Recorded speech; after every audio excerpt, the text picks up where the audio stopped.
अरे तो तनी पानी लिया हो। अरे नहीं की सुनत का रे पानी तो ले आओ ना।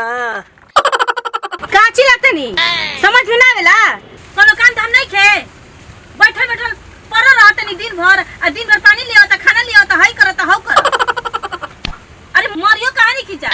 मर जाती तो धरती के बोझ खत्म हो जाए। ये भगवान भगवान के बुलाते तो भगवान रउआ के कहानी की बुला ले। भगवान के लोग चल जाई कब तक धरती के बोझ बना रहे। दिन भर इनका भूखा ये ढूका रहेला कब कुछ तो कब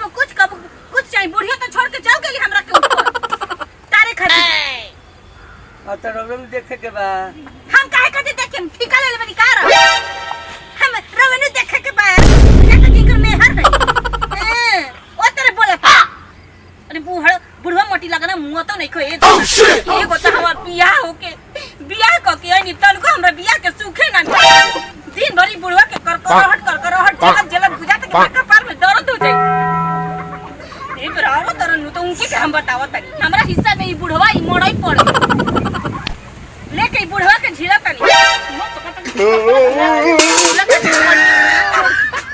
दिन भर खटिए तुरे के बा कोनो काम धम नहीं के करे के। अरे बोलत काहे नहीं कि मुंह में दही डाल के बनी का। अरे दवाई में तू खान जा। अरे काम भौजी अरे काम है काहेला के बाबूजी के डांट ले बारे हो रवा तो सूट फूट झाड़ के घुमत रहत जमीन में पड़ी देखो तो कितना शिकायत आवत कि होकरा फलाना के लड़की के लाइन मार दी ढेकला के लड़की के लाइन मार दी लाइन मार हमरा बहनों पे मत समझिनु हमार बहन को उतना किस्मत फूटल नहीं के कि रवा जैसा लड़का से ओकर बियाह ओकर त लड़का एक पीस की गांव के हमरे भाई बा के किस्मत फूटल है पूरा ऐसन में हार उठा लाई फूटल नहीं के किस्मत के चार डालन के हम आ ई बुढ़ौआ पर कहला गुस्सा झा तो हमार किस्मत बक्के बुढ़ऊ के लेकर झेलत यहां तक किस्मत फूट गई तो नहीं के भाई ई तो बात रवा 100% सही कहत है कि हमार तो किस्मत फूटिए गई। हां सुनी हमरा से बहस मत लड़ाई अपने बाबूजी के लेके झेल बुझाई नु हमरा से ना होई खाए का पानी आ इनका के देखल पूरी बुढ़वा के अरे बाप रे अब बाबूजी ठीक दवाई ले भाई दवाई का भाई रे आ गेला खूबसूरते कहीं कन आ गेला का भाई ई देखा तोहर मेहरारूगा बाबूजी के कपार फोड़ देली है डंटा से देख ला ऐला एकदम मुंह बड़ा के का कहियो पूछा का तनी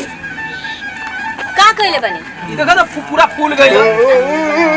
हां समझावा तनी एकरा के समझ ला विश्वास में कि हम ऐसे कर सकते हां हो जा अपने चलत रहनी ढिमलात रहनी माना होके लगे इन्होंने ना जाए के बाकी यहां के ता नजारा मारे की आदत बा नजारा मारे के आदत बा नजारा मारत ना देखाइबा खाइबा इलाज कराइबा ई बस ये मेहरारू का इलाज होई का इलाज ना होई ऐसे करनी ओसन भोगी चली घर बस ए खूबसूरती के चलते होश में रह माने हमरा तू होश में रह हमरा मारबे कहा तैनू को होश में रह देखै छ बाबूजी देखा पहले ये हर बार कहत नहीं होश में रवा रह बड़ा छोड़ के ले हमार मेहरारू को उड़ी मत उठे तू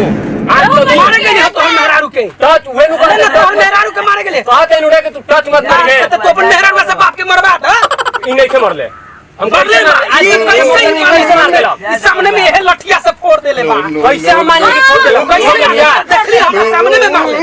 भाषण दे तरिस तू हम चाहती तो घड़िया दो चार लाठी लगा देती इतना मेहनत करके बाहर कमा आवा घरे सुख शांति 10 मिनट आते कट माने कुछ हम करते हैं ओए 24 घंटा मेहनत करो तो 5000 आदमी कमाता कमैला का आदमी घरे भेजे तो तब सुख शांति के मिल कैसे मेहरारू के देर हो गई तो खाली घुमला से फुर्सत मिली काम लंडिया बाजी करत अरे हम लौंडिया बाजी करत थी अब बताओ हम तो बाहर होते नहीं हम का देखा होते नहीं तू का कर तरफ जाऊं कहीं तो ने मन सुनो भाई ये देखले बानी के लौंडिया बाजी के लेकिन बाबूजी के माने तो आई रही खदेरना के माई ऊ कहत रहिया हां बारा खदेरना के माया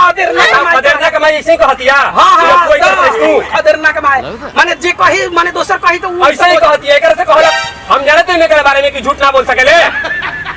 देखो किस्मत हमार फुटल बा हां बियाह कर बा और के किस्मत बाहर में कमा 24 घंटा का ड्यूटी करा 10-5 रुपया कमा ऊपर से आवा घरे तो कच कच सुने के मिल जाता खाली कच कच घर में ना बात के कच कच कहला सुन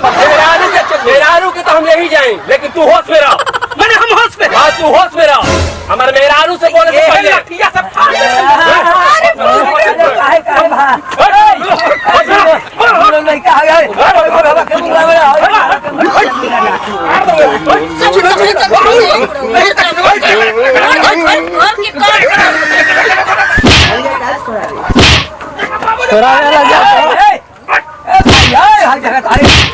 दोनों लड़का हमरा हम सही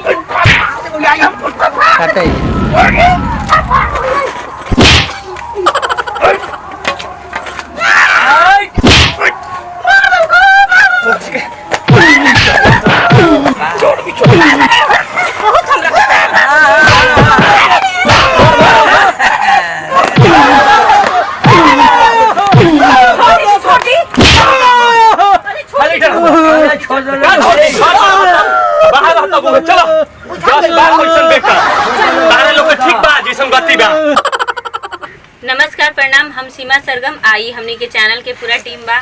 आजकल के जनरेशन में हो रहा बा कि लोग मेहरारू के बात ज्यादा सुनता, महतारी बाप पे ध्यान नहीं के देत, महतारी बाप की सेवा सत्कार नहीं के करत।